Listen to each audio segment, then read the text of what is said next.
Wisconsin is home to the third largest population of Hmong Americans in the United States. But a new UW-Madison case study shows for the aging members of this community, there is a gap in their quality of life in nursing homes. Armand Rahman has more. Armand.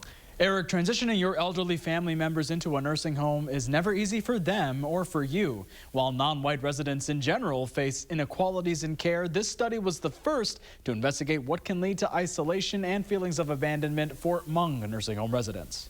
This work is also personal. And this work was nostalgic, and not in a good way, for medical anthropologist Macy Tao, who is ethnically Hmong. You know, my aunt was actually doing very poorly because she was restricted to eating only the nursing home food, and so she was starving a lot of the time, as well as my grandmother. When doing a case study on a nursing home in Minnesota, home to the second largest Hmong population in the country, she found things have not improved. You know, the residents, shared with me that, like, when you live in the nursing home, it's like you're basically a caged pig. Along with a lack of access to culturally appropriate food, the biggest barrier to care was language. The fact that they can't communicate to people about what they need, basic things like a shower.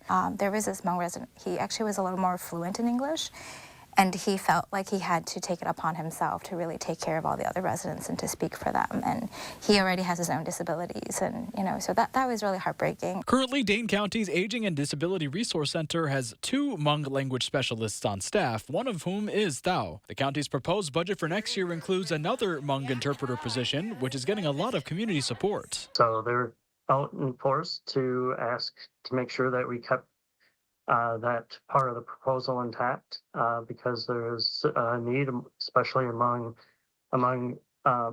more of the senior members, the elders in the Hmong community. Tao says it is a basic first step, but more is needed. Greater attention is needed to think about nursing homes. It's one of the most racially segregated healthcare system in the U.S., right? And a lot of that is, you see that in terms of resources. Now, if you want to voice your support for the county's proposed budget, including the Hmong interpreter position, there is another public hearing on October 28th at 6 p.m.